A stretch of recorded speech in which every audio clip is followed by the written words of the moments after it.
Berita Al-Hijrah 8 Safar 15 September wajib buat saringan untuk ke Langkawi. Juga ziarah kubur dibenarkan.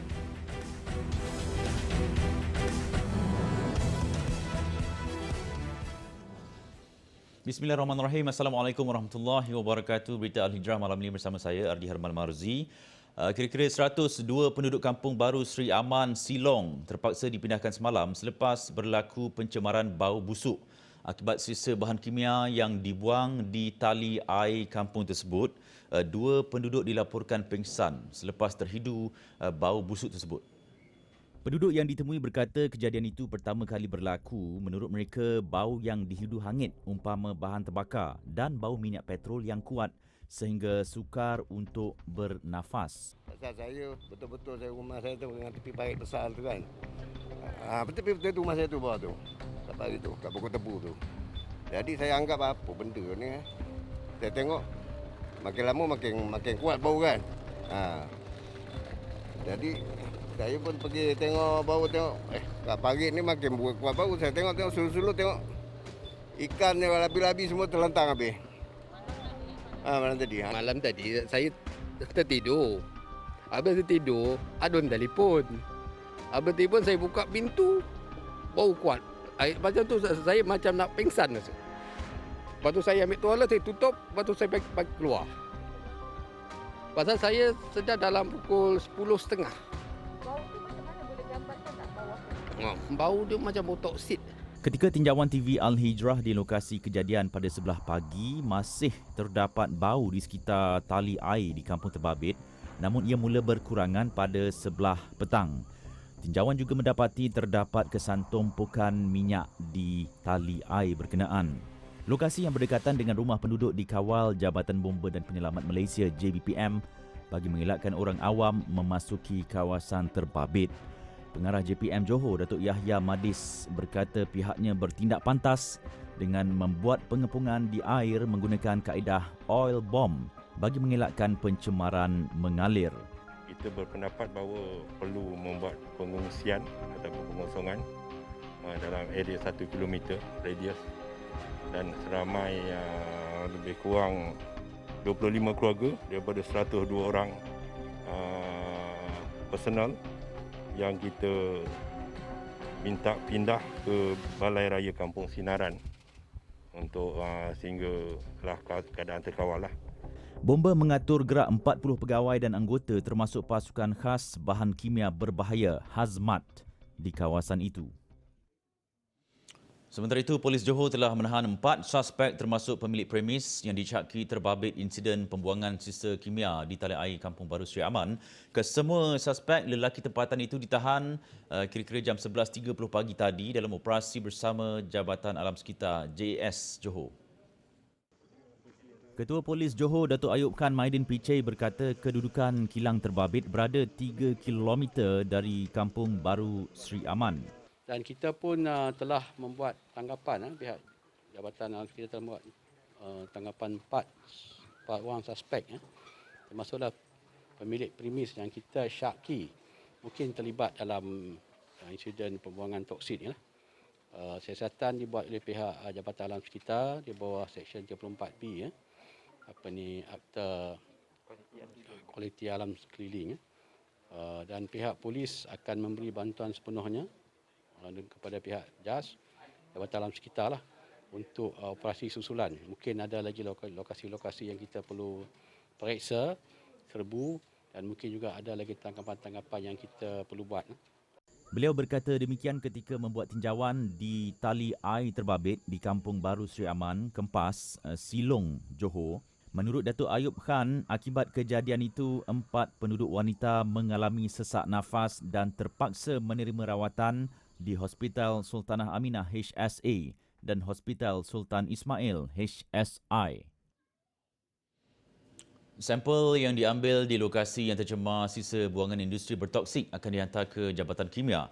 Pengarah Jabatan Alam Sekitar JS Johor, Dr. Fahmi Yusof berkata, ia bagi mengenal pasti jenis bahan toksik yang dibuang di tali air Kampung Baru Sri Aman. pada ketika ini kita tidak boleh menentu pasti apakah bahan yang dibuang sebenarnya. Walau bagaimanapun kita telah pun mendapat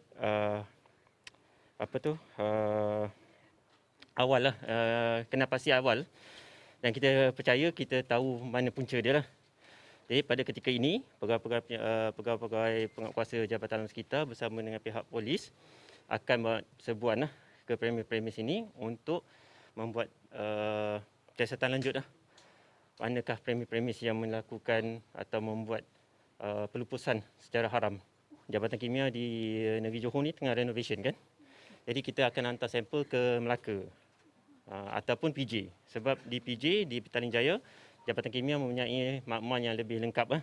Sebab bahan-bahan ini adalah bahan toksik yang mana memerlukan penganalisaan yang lebih terperinci. Jelas Dr. Fahmi, pihaknya percaya Jabatan Kimia akan memberi kerjasama bagi kes kecemasan seperti ini dan akan menganalisis dalam kadar segera. Katanya hasil cerapan udara pihaknya di kawasan tersebut menunjukkan bacaan pada 0.6 hingga 1 ppm, iaitu pada bacaan sangat rendah dan minimum. Pemantauan akan dibuat dalam tempoh 24 jam. Bagi memastikan bacaan tidak meningkat dan memberi keyakinan kepada penduduk kawasan terbabit selamat. Baik, aktiviti ziarah kubur Islam dibenarkan di setiap fasa Pelan Pemulihan Negara PPN. Perdana Menteri Datuk Seri Ismail Sabri Yaakob berkata kebenaran itu bagaimanapun mengikut ketetapan pihak berkuasa agama negeri. Dalam kenyataan hari ini, Datuk Seri Ismail Sabri berkata aktiviti ziarah kubur selain Islam juga dibenarkan mengikut ketetapan Kementerian Perpaduan Negara. Selain kelonggaran prosedur operasi standard SOP ziarah kubur, Datuk Seri Ismail Sabri hari ini turut mengumumkan kelonggaran bagi sektor pendidikan di negeri fasa 1 dan 2 PPN. Menurut Perdana Menteri, Tabika, Taska, Tadika, Pusat Jagaan Harian serta Pusat Perkembangan Minda dibenarkan beroperasi bagi anak-anak yang ibu bapanya bekerja. Kerajaan turut mengumumkan kelonggaran SOP sektor pekerjaan di negeri fasa 2 PPN dengan semua pejabat swasta dibenarkan beroperasi dengan kapasiti 100% jika 80% pekerja telah lengkap vaksin, kapasiti 80% jika 60% pekerja lengkap vaksin dan 60% jika 40% pekerja lengkap vaksin. Sementara itu, Perdana Menteri turut mengumumkan Terengganu akan beralih ke fasa 3 PPN berkod kuasa 17 September 2021. Semua pelancong yang akan bercuti ke Langkawi bermula 16 September ini wajib menjalani ujian pengesanan COVID-19. Menteri Kesihatan Khairi Jamaluddin Abu Bakar berkata projek gelembung pelancongan itu perlu dilakukan berhati-hati bagi memastikan ia berjalan lancar dan tidak menyebabkan berlaku peningkatan kes dan kluster baru. Dalam kenyataan yang dikeluarkan hari ini, pelancong ke Langkawi perlu menjalani ujian pengesanan COVID-19 RT-PCR atau RTK antigen di mana-mana fasiliti kesihatan dan makmal swasta dalam tempoh 48 jam sebelum tarikh berlepas.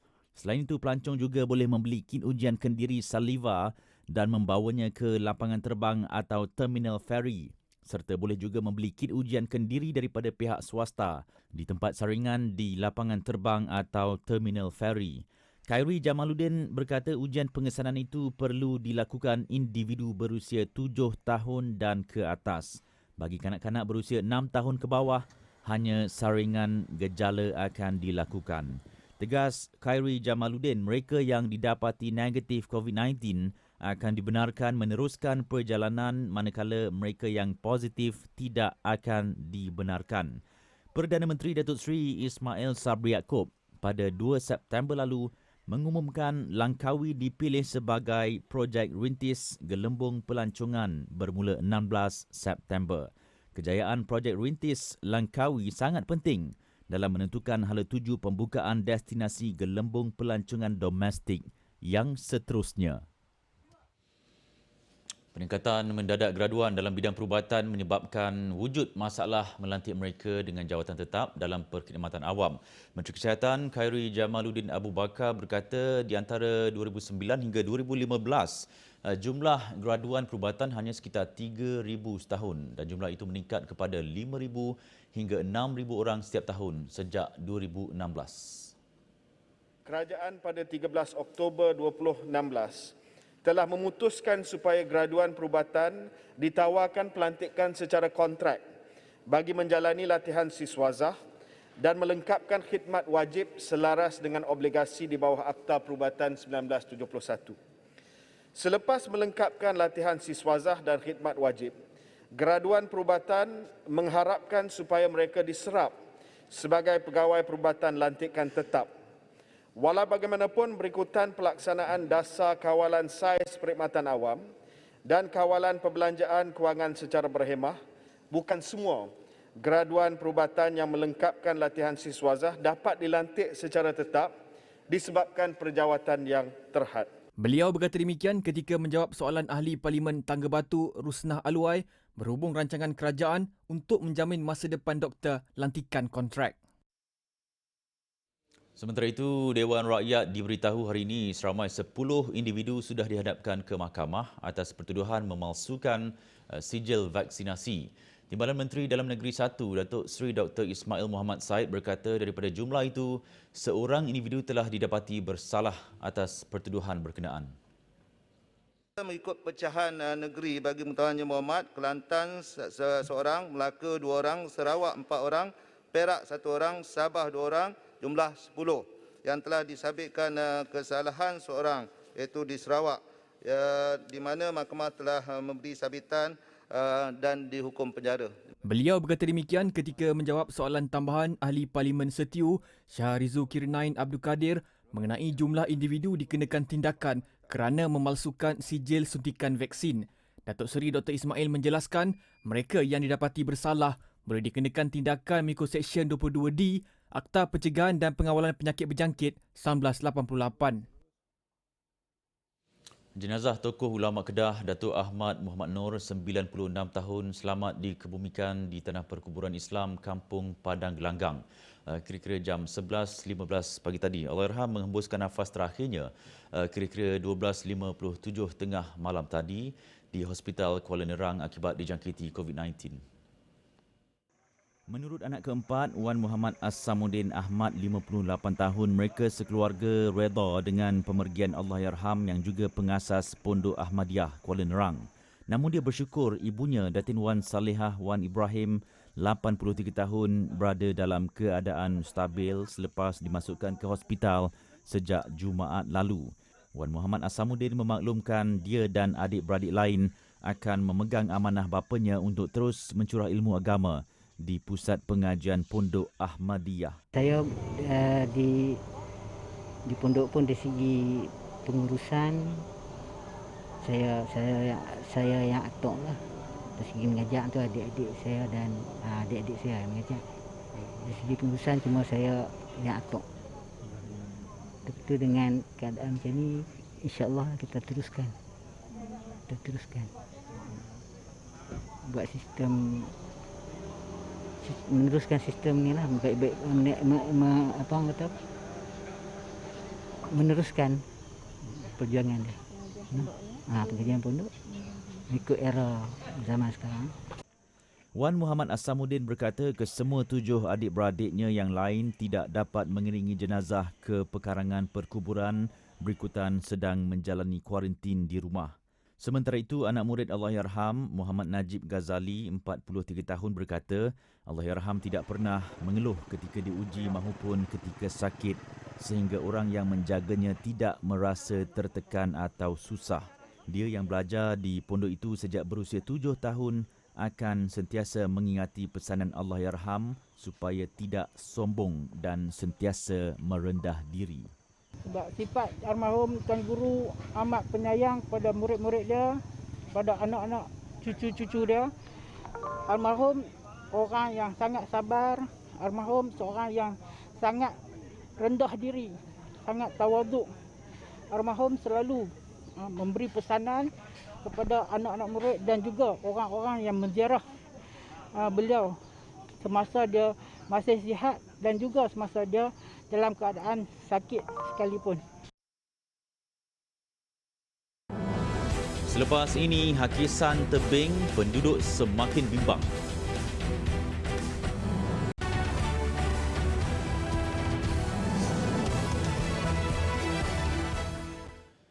Masih bersama berita Al-Hijrah, masyarakat orang asli yang tinggal di Sungai Mas dekat Sungai Lembing Kuantan kini semakin bimbang apabila masalah hakisan tebing sungai di tempat mereka semakin serius sejak beberapa tahun lalu. Hakisan itu menyebabkan jalan utama penduduk yang bersebelahan sungai menjadi semakin sempit dan berbahaya.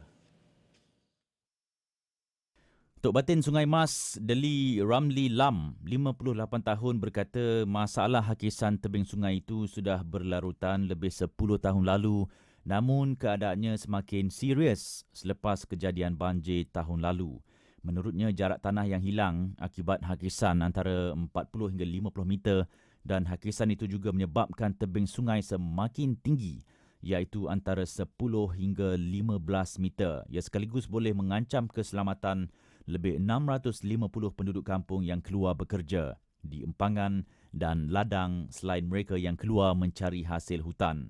Selain itu, jalan tersebut juga turut digunakan penduduk luar kerana Sungai Mas menjadi antara lokasi tumpuan untuk berkelah dan beriadah, terutama pada hujung minggu dan cuti sekolah. Masalah yang kita hadapi oleh penduduk sini, terutamanya tanah runtuh lah. Kalau dulu jarak di antara sungai ni dengan jalan ni hampir 40 atau 50 meter lah. Tapi oleh kerana hakisan tiap-tiap tahun tu berlaku, tiap-tiap tahun berlaku hakisan, jadi sampai sini. Jadi sekarang ni kalau tak dibaiki, rasanya tahun ni, jalan yang kita duduk sekarang ni, yang tak akhir dah rasanya. Kalau berlakunya banjir tahun ni lagi. Beliau berharap pihak berwajib dapat mencari jalan penyelesaian segera berhubung isu tersebut sebelum tiba musim tengkujuh. Sementara itu, Ketua Kampung Sungai Mas, Abu Adin, 50 tahun berharap papan tanda amaran dan penghadang dapat diletakkan pihak berwajib bagi mengelak kemalangan terutama kepada pengunjung luar. Cadangan itu bagi mengelak perkara yang tidak diingini berlaku. Harapan saya lah kalau boleh biar cepat sikit lah buat ni. Lagipun papan tanda tak ada ni, penghalang ni sepatutnya ada. Pihak JKR ke yang buat penghadang jalan kan. Untuk tanda bahawasanya ada depan ni tanah runtuh ke apa. Takut berlakunya sesuatu hari esok berlaku kemalangan. Takut jatuh ke bawah tu. Bila dah jatuh satu kemalangan baru kita nak buat, tak boleh dah. Sebanyak 24 notis dikeluarkan kepada pengeluar, penternak, pemborong dan peruncit ayam di Negeri Sembilan susulan kenaikan harga ayam di pasaran. Pengarah Kementerian Perdagangan Dalam Negeri dan Hal Ehwal Pengguna KPDN HEP Negeri, Ain Arjuna Aziz Zaman berkata, kenaikan harga jualan ayam bersih standard adalah dipengaruhi faktor peningkatan kos bagi dedak ayam di peringkat pengeluar atau penternak. Dan hasil analisis awal daripada tindakan Ops Catut tadi, kita dapati bahawa harga jualan ayam bersih standard ini dipengaruhi oleh faktor peningkatan kos bagi dedak ayam lah di peringkat pengeluar dan penternak. Ya, walau bagaimanapun, siasatan dan analisa harga akan terus dijalankan oleh KPDN HEP Negeri Sembilan bagi setiap notis yang kita keluarkan tadi, ya, dan kita akan mengenakan tindakan tegas ya, sekiranya kita dapati ada peniaga yang menaikkan harga ayam di mana-mana peringkat rantaian pengedaran dengan sewenang-wenangnya lah. Beliau berkata demikian selepas menyertai operasi pemantauan di peringkat rantaian pembekalan ayam di bawah Ops Catut 8.0 di Pasar Awam Kuala Pilah, Negeri Sembilan pagi tadi. Menurutnya, notis mengikut Seksyen 21 Akta Kawalan Harga dan Anti Pencatutan AKHAP 2011 itu bertujuan mendapatkan maklumat harga jualan, kos dan peratus margin harga ayam berkenaan bagi tempoh tertentu pada tahun lalu dan tahun ini. Peniaga alias Kamarudin yang ditemui berkata beliau terpaksa menaikkan harga jualan ayam bersih berikutan harga yang dikenakan pembekal kepadanya. Biasa dalam 7,5. Tu average biasalah tu. 7,5 kan. Ni dah jual sampai 10. Patut nak jual sampai 10,5, tak sampai hati pula. Kan? Sebab orang kampung kan. Tu. Kita sampai hati. Tapi untung kita memang kecil lah. Terpaksa kita hadapi lah benda ni kan. Tu. Tak? Kadang-kadang benda ni sementara ya. Kan? Besok dah okey, dia okey balik lah harga tu kan. Macam tu lah selalu. Kan? Dia tak lama lah selalu lah kan. Mungkin makan masa 1-2 bulan ke. Mengikut rekod KPDN HEP Negeri Sembilan, sehingga Isnin lalu, harga tertinggi jualan ayam bersih standard yang dikesan ialah RM10.50 sekilogram. Kerajaan akan terus mencadangkan kepada Arab Saudi untuk menambah kuota haji bagi jemaah Malaysia. Menteri di Jabatan Perdana Menteri Hal Ehwal Agama Idris Ahmad berkata kerajaan bersedia untuk mematuhi prosedur operasi standard SOP yang ditetapkan Arab Saudi. InsyaAllah kita akan minta supaya kuota haji ini dapat kalau boleh ditambahkan lagi lah mengikut SOP yang telah dikenakan oleh kerajaan Saudi sendiri. Mac lalu, Kerajaan Arab Saudi bersetuju menambah 10,000 lagi kota rasmi haji untuk jemaah Malaysia. Persetujuan Arab Saudi itu disampaikan mantan Perdana Menteri Tan Sri Muhyiddin Yassin selepas pertemuan beliau bersama Putera Mahkota Arab Saudi Muhammad Salman. Kira-kira 300 orang penerima dalam kalangan warga Palestin menerima sumbangan musaadah Palestin yang disalurkan Jabatan Agama Islam Wilayah Persekutuan Jawi. Setiap penerima memperoleh sumbangan wang tunai RM300 dan barangan keperluan asas. Antara barang keperluan asas yang disalurkan seperti minyak masak, gula, tepung dan beras yang bernilai RM100 dengan keseluruhan nilai sumbangan berjumlah RM120,000. Program Musaadah Palestin dianjurkan Jawi dengan kerjasama Aman Palestin bertempat di Masjid Usamah bin Zaid di Wang Semaju. Ia turut dihadiri Menteri di Jabatan Perdana Menteri Hal Ehwal Agama Idris Ahmad. Salah satu daripada CSR yang kita berikan kepada penduduk luar ialah antaranya penerimanya ialah daripada warga Palestin yang berada di negara kita. Selain daripada itu memang dah menjadi kebiasaan, boleh katakan setiap minggu ataupun 2 hari sekali, 3 hari sekali kita turun untuk menyantuni mereka yang berada di dalam keadaan kesempitan untuk kita meringankan bebanan mereka. Sumbangan tersebut adalah siri kedua di bawah inisiatif Musaadah Warga Palestin yang telah dilaksanakan pada bulan Jun yang lalu sebagai lambang kebersamaan dan keprihatinan terhadap kebajikan warga Palestin yang memerlukan. Seketika nanti 5 beranak dan juruterbang terbunuh.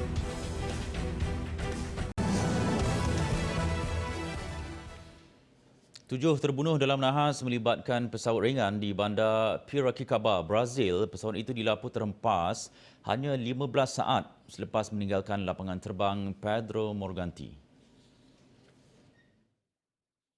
Nahas terbabit melibatkan ahli perniagaan, isterinya, 3 anak juruterbang dan pembantu juruterbang. Pesawat yang terhempas di kawasan hutan berhampiran Kolej Teknologi Sao Paulo turut menyebabkan letupan dan kebakaran.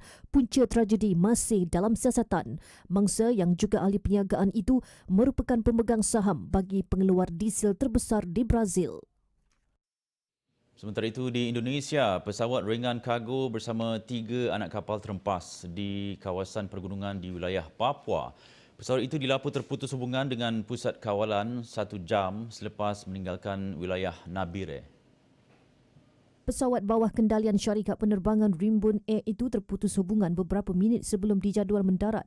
Jurucakap Polis Papua berkata cuaca di lapangan terbang berkenaan kurang memuaskan dan pesawat itu mungkin mengalami gangguan untuk mendarat. Serpihan pesawat ringan itu ditemui oleh penduduk kampung 3 jam selepas ia dilaporkan terputus hubungan. Pesawat jenis Twin Otter 300 itu dipercayai membawa barang-barang pembinaan. Setakat berita ini ditulis, 3 anak kapal yang terlibat nahas dilapor masih hilang. Seorang bekas jururawat dari Florida berdepan 5 tahun penjara selepas mengaku bersalah atas dakwaan mengancam untuk membunuh naib Presiden Amerika Syarikat Kamala Harris. Ibu kepada 3 orang anak itu membuat pengakuan berkenaan di sebuah mahkamah daerah di Florida. Pembantu agensi berita tempatan Nivian Petit Phelps, 39 tahun, didakwa atas 6 pertuduhan termasuk mengancam untuk membunuh Harris.